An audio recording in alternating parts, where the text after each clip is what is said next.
Hello friends, स्वागत है आपका अपने चैनल ई गुरुकुल ज्ञान पर। हम पढ़ रहे हैं हिंदी साहित्य का इतिहास। आज हमारा छायावादी युग का भाग 2 है। इससे पहले हमने एक भाग कवर कर लिया है, 52 क्वेश्चन कवर कर लिए थे उसमें। आज हम आगे की सीरीज को देखेंगे। अगर आप हिंदी से TGT, PGT, DSSB, KBS, NBS या किसी भी स्टेट में यूपी से तैयारी कर रहे हैं तो ये महत्वपूर्ण सीरीज आपके लिए ही है। इसमें महत्वपूर्ण क्वेश्चंस को रखा गया है जो आपकी सफलता में एक कदम आपको आगे लेके जाएंगे। तो बढ़ते हैं अपने क्वेश्चंस की तरफ। तो क्वेश्चंस की तरफ बढ़ते हैं। आप देखेंगे कि क्वेश्चंस का जो लेवल है, जो तरीका है, वो बहुत ही अच्छा रखा गया है। अगर आप यहाँ से आपको अपने स्कोर का आइडिया लग जाएगा। अगर आप ये क्वेश्चन कर पा रहे हैं तो आप परीक्षा हॉल में बैठ के क्वेश्चन का आंसर दे पाएंगे। बहुत ही सटीक क्वेश्चन को रखा गया, किसी न किसी परीक्षा में आए हुए प्रश्न है। तो आप अगर इन प्रश्नों को कर लेते हैं, अपना नोट्स बनाते हुए चलिए, 2 से 3 वीडियो सुनेंगे तो आपको निश्चित तौर पर ये याद हो जाएंगे। पहला प्रश्न है हमारा, ले चल वहां बुलावा देकर मेरे नाविक धीरे धीरे। ये पंक्ति जो है वो किसकी है? ये पंक्ति आपके जयशंकर प्रसाद जी की। नेक्स्ट है हमारा, जागो जागो आया प्रभात, बीती है वह बीती अंधरात। यानी कि जो अंधेरा है वो रात है, बीत गई है। झरता भर ज्योतिर्मय प्रभात पूर्वाचल। ठीक है, प्रभात सुबह हो गई है और सुबह होने पर सूर्य की किरण आ जाती है। आपको बताना है ये जो है वो क्वेश्चन किसका है, किस कविता का समापन अंश पूछा गया है। ठीक है, तो ये है आपके तुलसीदास। अगर आप देखें हिंदी में इतने सारे निबंध, कहानी, उपन्यास, कविता, बहुत सारे, सबको डीपली पढ़ पाना बहुत मुश्किल है। उसके लिए हमें बहुत लंबा समय चाहिए, 2 से 3 साल। और हमें परीक्षा के लिए 3 से 4 महीने तैयारी करनी है। तो उसका यही तरीका है कि मोस्ट इंपॉर्टेंट जो रचना है उनको आपको पढ़ लेना है, उनके बेसिक उनके पात्र, उनकी जगह, स्थान, और बाकी हमें क्वेश्चंस को लगाकर ही ओल्ड पेपर इस तरीके से क्वेश्चन सीरीज को करेंगे। ये सारे परीक्षा में आए हुए प्रश्न है, तो आपको आइडिया लग जाएगा। और आपको इस तरीके से हम प्रैक्टिस करते हैं ना, तो आपके 50-60 क्वेश्चन तो ऐसे ही फंस जाते हैं। और कुछ हम जो मोस्ट इंपॉर्टेंट राइटर हैं उनको डीपली पढ़ लेंगे। नेक्स्ट है हमारा, झरना किसका काव्य संग्रह है? झरना तो हम सबको पता है, अगर हम हिंदी पढ़ रहे हैं तो ये आपके जयशंकर प्रसाद जी का है। झरना आंसू लहर कामायनी। ठीक है, ये झरना आंसू लहर कामायनी ये किसके? जयशंकर प्रसाद का। अब झरना का प्रकाशन, अब जैसे जयशंकर प्रसाद है छायावाद में, तो जयशंकर प्रसाद, महादेव वर्मा, निराला जी, इनको तो पढ़ना मोस्ट इंपॉर्टेंट हो जाता है। नेक्स्ट है हमारा, झरना का प्रकाशन वर्ष, यानी कि झरना जो है किस वर्ष प्रकाशित हुई थी आपको बताना है। तो ये है आपका 1918। नेक्स्ट क्वेश्चन है हमारा, निम्न में से प्रसाद जी की कौन सी रचना ब्रज भाषा में है? ठीक है, ब्रज भाषा में, क्योंकि जयशंकर प्रसाद ने ब्रज भाषा में भी लिखा हुआ है, तो इनकी जो भाषा है कौन सी ब्रज भाषा में है? चित्राधार, महाराणा का महत्व, आंसू, या फिर कामायनी? तो ये है आपके चित्राधार। ठीक है, भगवान कृष्ण का ब्रज में, ब्रज का नाम लेते हुए किसकी याद आती है? भगवान कृष्ण का चित्र हमारे उभर आता है, तो चित्राधार। ठीक है, चित्र का आधार, चित्राधार। ठीक है, जैसे ही हम क्या करते हैं, ब्रज का नाम लेते हैं, तो चित्र किसका आधार आ जाता है सामने? भगवान कृष्ण का। ऐसे आप याद रखिए। ठीक है, हृदय ही तुम्हें दान कर दिया, क्षुद्र था उससे उसने गर्व किया, तुम्हें पाया अगाध गंभीर, कहाँ जल बिंदु कहाँ निधि नीर। यह पंक्ति जो है किसकी है आपको बतानी, मोस्ट इंपोर्टेंट पंक्ति है। आपको इस पर स्टार लगा लेना अपने नोट्स में। आप पंक्तियों को एक जगह लिखते जाइए। DSSB ने लास्ट ईयर टीजीटी में 30 से 35 अलग अलग आप देखते उसमें शिफ्ट में पेपर हुए थे, तो किसी शिफ्ट में क्या किया उन्होंने, बहुत आसान पेपर, किसी में बहुत सारी कोटेशन डाल दी। अब 100 में 30 से 35 उन्होंने कोटेशन नहीं डाल दी। आप सोचिए, पंक्तियां डाली, किस लाइन कहाँ से है, किस कविता के अंदर से है, तो थोड़ा सा मैं इसलिए जितनी भी पंक्तियां हैं उनको भी आपको रट लेना है, क्योंकि इन्हीं में से आपको कहीं ना कहीं आपकी पंक्तियां मिल जाएंगी। तो हमें तैयारी इतनी जबरदस्त करनी है कि हमें अपना चांस नहीं खोना है, क्योंकि हर जो भी चांस मिलता है वो एक ही बार मिलता है। ठीक है, इसलिए कोशिश यही करना है। सफलता हमें मिल सकती है, लेकिन चांस जो मिल रहा है, ठीक है, वो एक ही बार, वन टाइम ही मिलता है। बाकी तो सफलता हम उसमें ना सही दूसरे में ले लेंगे, तीसरे में ले लेंगे, वो तो जीवन का चलता रहता है। लेकिन जो आपको चांस अभी मिल रहा है वो चांस तो एक ही बार आ रहा है, दूसरा चांस आ जाएगा फिर, लेकिन वो चांस आपके लिए एक ही बार है। इसलिए कोशिश करो कि आप अपने चांस को हर हाल में अपने एक जगह बना के उसमें चलें। ठीक है, तो ये है हमारे जयशंकर प्रसाद का। ठीक है, नेक्स्ट है, यहाँ पर निम्नलिखित रचनाएं दी गई हैं, उनके रचनाकारों के नाम। इस तरीके से प्रश्न भी आ जाता है। इतने अब एक एक राइटर ने 30-35 नहीं, 300-400 इतनी सारी रचनाएं लिखी हैं, उनके निबंध, कहानी, सिमिलर रचनाएं भी हैं। तो बहुत ज्यादा हमें तैयारी की आवश्यकता है। ऐसे ही थोड़ा बहुत पढ़ के हम एग्जाम नहीं निकाल सकते, क्योंकि अकेडमिक में क्या पास होना होता है, डिवीजन बन के ठीक है, फर्स्ट सेकंड थर्ड फोर्थ 100%, 90%, 50%। लेकिन यहाँ तो आप जितना आगे, अगर पॉइंट भी आप आगे, सीट 10 है तो भाई 10,000 लोगों ने पेपर 10 ही बच्चों को लिया जाएगा। ठीक है, तो ऊपर से टॉप। तो ये चीज ध्यान रखनी है कि हमें बहुत ज्यादा मेहनत की आवश्यकता है। आजकल बच्चे बहुत पढ़ रहे हैं, एक से एक तैयारी कर रहे हैं, क्योंकि यूट्यूब है, तरह तरह से कोचिंग सेंटर ऑफलाइन, आपको एग्जाम्पल के तौर पर इतने सारे प्रैक्टिस सेट मिल जाते हैं कि बच्चे जहाँ से तैयारी कर लेते हैं अपनी। चलो अब हम पढ़ते हैं अपने आकाश गंगा। पूछा गया है कि ये जो है इसके रचनाकार कौन, लक्ष्मी नारायण, जयशंकर प्रसाद, राम कुमार वर्मा या फिर पंत। आपको बताना है अपना आंसर, ठीक है। आकाश गंगा ये है आपके राम कुमार वर्मा जी की, ठीक है। इसके रचनाकार कौन है, राम कुमार वर्मा, आकाश गंगा, ठीक है। अब है निर्माल्य। निर्माल्य जो है ये किसकी रचना है, निर्माल्य। तो जो निर्माल्य है वो है आपके आरसी प्रसाद सिंह। नेक्स्ट है कलापी। कलापी रचना किसकी है, कलापी जो है वो है आपके आरसी प्रसाद सिंह की, ये भी है, ठीक है। निर्माल्या जो है आरसी प्रसाद की है और कलापी भी आपके आरसी प्रसाद की। नेक्स्ट है सांध्य गीत। सांध्य गीत ये है आपके महादेव वर्मा जी की। नेक्स्ट है लहर, अभी बताया था झरना आंसू लहर कामायनी, तो ये किसकी है, जयशंकर प्रसाद जी की। नेक्स्ट है शेर सिंह का शस्त्र समर्पण। शेर सिंह का शस्त्र समर्पण आपको बताना है, ये मोस्ट इंपोर्टेंट रचना है ये भी, ठीक है। आपको बताना है कि ये प्रसाद जी की रचना है, ठीक है। अगर पूछा जाए सिंपल सा किसकी रचना, प्रसाद जी की, तो उनकी किस रचना में, किस काव्य संकलन में, झरना आंसू लहर इनके काव्य संकलन है, ना कि एक रचना है, ठीक है। तो किसमें संकलन, किसमें संकलित है, तो ये लहर में संकलित है, ठीक है। शेर, जब शेर आता है तो एक लहर आ जाती है, सब भाग जाते हैं, सब अपने अस्त्र शस्त्र डाल देते हैं, ठीक है। कैसे याद रखेंगे, जब शेर आता है तो एक ऐसी लहर आती है, सब अपने अस्त्र शस्त्र छोड़कर भागते हैं, क्योंकि भाई शेर से सबको क्या लगता है, डर। तो शेर की लहर ही अलग है, ठीक है। इस तरीके से आप इसे याद रखेंगे। राम की शक्ति पूजा। राम की शक्ति पूजा जो है आपका, इसका प्रकाशन वर्ष जो है 1936।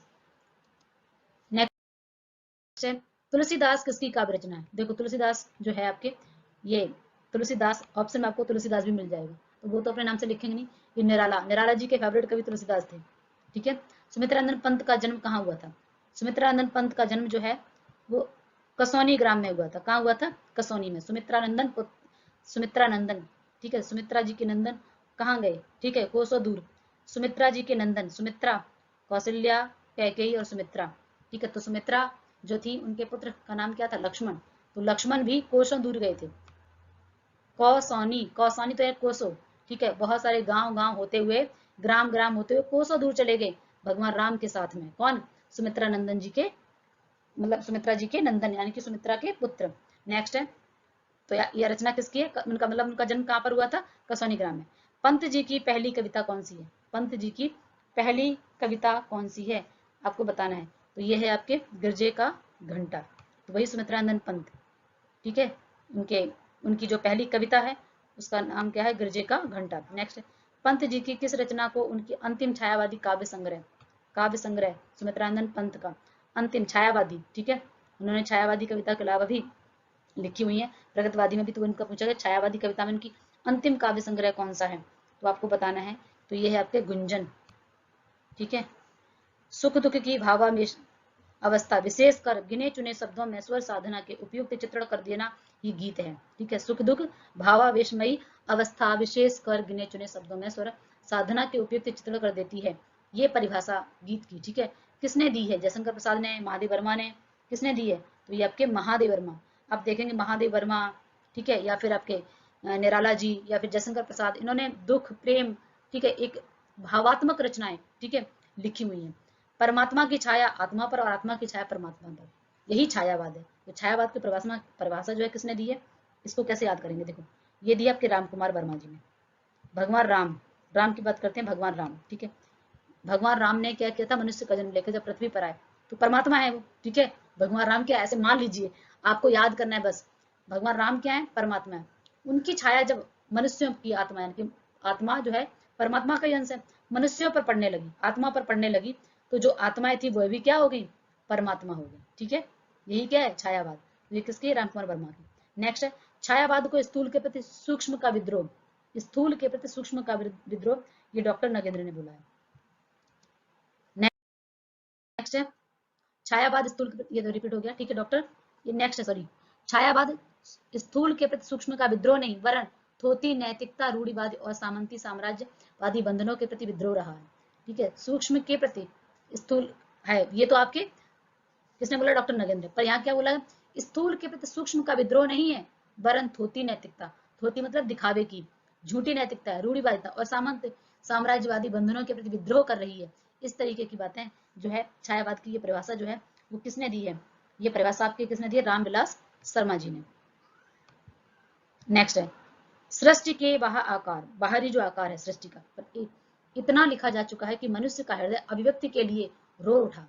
स्वच्छंद छंद में चित्रित उन मानव अनुभूतियों का नाम छाया उपयुक्त ही है, और मुझे तो आज भी उपयुक्त ही लगता है। छायावाद से संबंध यह कथन किसका है?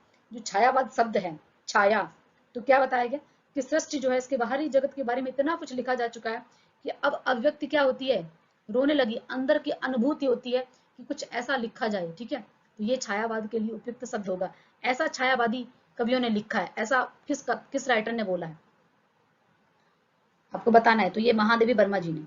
ठीक है, नेक्स्ट है मानव अथवा प्रकृति के सूक्ष्म किंतु व्यक्त सौंदर्य में आध्यात्मिक छाया का भाव मेरे मेरे विचार में छायावाद की एक सर्वमान्य व्याख्या हो सकती है। यह पंक्ति किसकी है आपको बतानी, यह जो पंक्ति है वो किसकी है, यह है आपके नंद दुलारे वाजपेयी जी की। नेक्स्ट है देखते नहीं मेरे पास एक कवि की वाणी है, कलाकार के हाथ है, पहलवान की छाती है और एक फिलोसफर अर्थात दार्शनिक के पैर है। इस किस कवि के बारे में कथन है, तो ऐसा तो कोई निराला ही होगा जो सब कुछ लिए है, कवि की वाणी कलाकार हाथ। ठीक है, तो ये अपने बारे में ये किसने कहा है, निराला जी ने। निराले हैं वो तो अपने आप में। ठीक है, इसलिए वो कुछ भी कर सकते हैं, पहलवान कलाकार वाणी सब कुछ बता दिया उन्होंने कि सब कुछ मेरे पास है। निराला का एक प्रथम काव्य संग्रह कौन सा है, निराला का एक प्रथम काव्य संग्रह जो है वो कौन सा काव्य संग्रह आपको बताना है, अनामिका, जूही की कली, अड़मिया या फिर बेला, तो ये कौन सा है, जूही की कली। नेक्स्ट अगला क्या है, मयूर ब्याल पूंछ से जुड़े हुए अपने और अपने काव्य के संबंध में यह सूत्र किसका है, यह है हमारे निराला जी का। ठीक है, इन्होंने क्या बताया, मयूर ब्याल पूंछ से जुड़े हुए निम्नलिखित में से किसने छायावाद पर सबसे पहले लिखा। ठीक है, ये आपके लिखा मुकुटधर पांडे जी ने। नेक्स्ट है मुकुटधर पांडे का छायावाद शीर्षक से सबसे पहले उन्होंने निबंध सर्वप्रथम लिखा था, वह किस पत्रिका में जाके छपा था, सबसे पहले किसने लिखा, मुकुटधर पांडे ने। और वह छायावाद शीर्षक से जब लिखा निबंध तो किस पत्रिका में, तो ये स्त्री शारदा। नेक्स्ट है कविता को भाव योग्य की संज्ञा किसने दी, कविता को भाव योग्य की संज्ञा किसने दी है आपको बताना है, रामचंद्र शुक्ल, हजारी प्रसाद द्विवेदी, नगेंद्र या फिर रामकुमार वर्मा।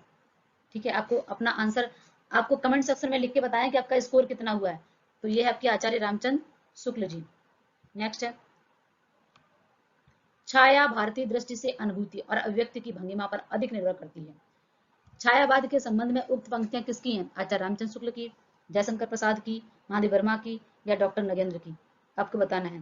तो ये किसकी है, जयशंकर प्रसाद की। उन्होंने क्या बताया जयशंकर जी ने कि छाया भारतीय दृष्टि की अनुभूति और अभिव्यक्ति की भंगिमा पर अधिक निर्भर करती है।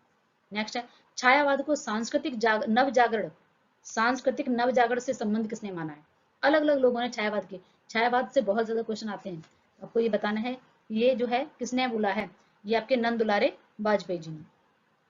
छायावाद काव्य न रहकर केवल अलंकृत संगीत बन गया है, अलग अलग तरीके से, कुछ व्यंग्यात्मक कथन है, कुछ उनके छायावाद से रिलेटेड है, कुछ उस पर आलोचनात्मक कथन है, इस तरीके से आपको बताना है। तो यहाँ पर ये छायावाद काव्य न होकर क्या है, अलंकृत काव्य बता दिया गया है। ये किसने बताया है, ये सुमित्रानंदन पंत जी ने बताया। नेक्स्ट है प्रसाद की किस काव्य रचना को दार्शनिक मनीष का महाकाव्य, तो प्रसाद जी का महाकाव्य तो एक ही है, जयशंकर प्रसाद का महाकाव्य कौन सा है, कामायनी, जिसमें कितने सर्ग हैं, 15, हमने जिसमें पिछली क्लास में पढ़ लिया था, और प्रथम सर्ग को क्या कहते हैं, चिंता। नेक्स्ट प्रसाद का कौन सा काव्य स्मृति काव्य है, स्मृति यानी याद पर, स्मृति काव्य पर लिखा गया है। ठीक है, तो ऐसा कौन सा काव्य है, आंसू। ठीक है, कई बार हमारी स्मृति में कुछ ऐसे चित्र आ जाते हैं कि हमारी आंखों से आंसू आने लगते हैं, इस तरीके से इसको याद रखेंगे तो आपको याद हो जाएगा। प्रसाद का कौन सा काव्य शैव दर्शन के आनंद पर आधारित है, तो शैव दर्शन की बात कामायनी में की गई है, किसमें की गई है, कामायनी में। नेक्स्ट है ये क्वेश्चन आया हुआ मोस्ट मोस्ट इंपोर्टेंट क्वेश्चन है, किस कवि को शैशव का मतलब शैशव मतलब यहाँ पे क्या है, बचपन, शैशवावस्था बचपन अवस्था में उनको झारखंडी कहा जाता था, तो ये कौन है भाई, जयशंकर प्रसाद जी, इनका झारखंडी नाम था बचपन का।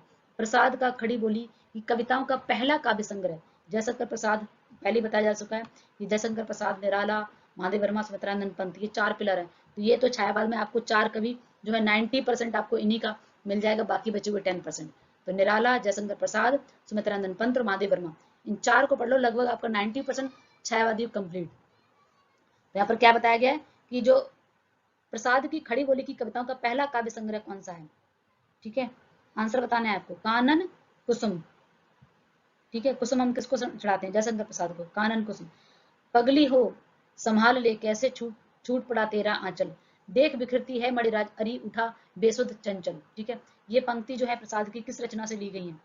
ठीक है, प्रसाद जी सॉरी, ये जो पंक्तियां किस कवि के द्वारा की गई हैं? तो ये भी आपके जयशंकर प्रसाद की हैं, और ये किससे ली गई है ये बताना है आपको। ठीक है, ये पहले मैंने आंसर बता दिया था कि किस प्रसाद के किससे, तो आपको बताना है कि प्रसाद जी की किस रचना से पंक्तियां ली हैं। मैंने मैं सैली अपनाई देखा एक दुखी निज भाई, ये तो बहुत ही प्रसिद्ध पंक्तियां हैं, जो एक ही कवि हैं जिन्होंने मैं सैली अपनाई। मैं सैली के लिए एक ही कवि प्रसिद्ध है। ठीक है, दुख की छाया पड़ी हृदय में झट उमड़ वेदना आई, ये है आपके निराला जी। ठीक है, मैंने मैं सैली मुक्त छंद के पढ़ता निराला जी। निराला का जन्म कहाँ पर हुआ था? महिषादल मेदिनीपुर में। ठीक है, 1997 में निराला की जन्म तिथि कहाँ मनाई गई थी? गढ़ाकुलम में।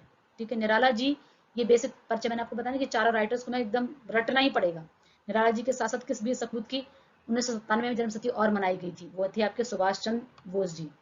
निराला के आध्यात्म गुरु कौन है? निराला के आध्यात्म गुरु आपको बताना है, तो ये विवेकानंद को अपना आदर्श मानते थे। ठीक है, उनके आध्यात्म गुरु थे। निराला जी की पहली रचना, निराला जी की पहली रचना आपको सुमित्रानंदन पंत का बताना है कि वो किससे प्रभावित थे। ठीक है, कमेंट सेक्शन में लिख के बताना। निराला जी की पहली रचना कौन सी है? जूही की कली, ठीक है, या फिर परिमल, राम की शक्ति पूजा, तो ये जूही की कली ही है। राम की शक्ति पूजा का मुख्य कथानक कहाँ से लिया गया? राम की शक्ति पूजा निराला की रचना है। ठीक है, तो बांग्ला रामायण से लिया गया है। अमानिशा उगलता गगन गगन घन अंधकार, खो रहा दिशा का ज्ञान, स्तब्ध है पवनचार, पंक्ति किस काव्य रचना की है? आपको बताना है किस काव्य रचना की है, तो ये है आपके राम की शक्ति पूजा का। ठीक है, माँ की कुल शिक्षा मैंने दी, पुष्प सेज तेरी स्वयं रची, किस कविता की? अब पुष्प सेज तेरी, आप देखिए जरा, माँ की शिक्षा। ठीक है, निराला जी जो है, इनका जीवन बहुत ही संघर्ष में रहा है। बचपन में माँ का बिछड़ जाना, फिर पिता की मृत्यु हो जाना, फिर परिवार में लालन पालन करने वाले, इस तरीके से एक के बाद एक, फिर पत्नी का देहांत हो जाना, शादी के बाद पत्नी का देहांत, और उसके बाद एक पुत्री, इनको लगा मेरी छाया ही, लोग पहले जो है ना कि आपकी छाया, तो इन्होंने उसे ननिहाल में भेज दिया, लेकिन बेटी की भी मृत्यु हो जाती है। तो इनका जीवन जो है मृत्यु से साक्षात्कार एक तरीके से इनका रहा है, सरोकार रहा है, बहुत ज्यादा कष्ट में रहे हैं। तो बेटी की बात कर रहे हैं कि मैंने माँ की शिक्षा भी तुझे दी है। ठीक है, ये किसकी है? सरोज स्मृति, सरोज निराला की बेटी का नाम है, तो उनकी याद में इन्होंने लंबी कविता लिखी थी सरोज स्मृति। निराला की कौन सी कविता शोक गीत कही जाती है? ये इन्होंने शमशान घाट में बैठकर लिखी थी, अपनी बेटी की याद में। बेटी का जो शमशान घाट, वहीं पे जाके इन्होंने सरोज, इनकी बेटी का नाम, उसकी याद में लंबी कविता शोक गीत भी कही जाती है। निराला की कौन सी काव्य रचना उनके मरणोपरांत छपी थी? मरणोपरांत, मरने के बाद उनकी ऐसी कौन सी कविता थी? सांधे काकली, मनुष्यों की मुक्ति की तरह कविता की भी मुक्ति होती है। मनुष्य की मुक्ति कर्म के बंधन से छुटकारा पाना चाहती है, और कविता की मुक्ति छंदों के शासन से अलग होना चाहती है। ये बताना है आपको। अभी मैंने आपको बताया था कि मुक्त छंद के पढ़ता। ठीक है, हम प्रबंध का में कि छंद भी मुक्त, तो मुक्त छंद के पढ़ता अकेले निराला जी हैं। मैं शैली के जनक कौन है? निराला जी हैं। ठीक है, तो निराला जी एक ओजस्वी कवि रहे हैं। मेरे गीत और कला किसका संबंध निबंध है? मेरे गीत और कला किसका निबंध है? तो ये भी आपके किसका है? निराला जी का है। आज की सीरीज यही कंप्लीट करते, मिलते हैं नेक्स्ट वीडियो में। आज हमने 104 क्वेश्चन कंप्लीट कर लिए, पिछली वीडियो में 53 प्लस इसमें। इस तरीके से हम छायावाद युग के 500 क्वेश्चंस कवर करने वाले हैं, जो किसी भी कॉम्पिटिटिव एग्जाम के लिए बहुत ज़्यादा उपयोगी साबित होंगे। अगर आपको पढ़ाई अच्छा लग रहा है तो चैनल को सब्सक्राइब कर लो, दोस्तों के साथ शेयर भी कर लो, और वीडियो को लाइक कर दो। Thank you.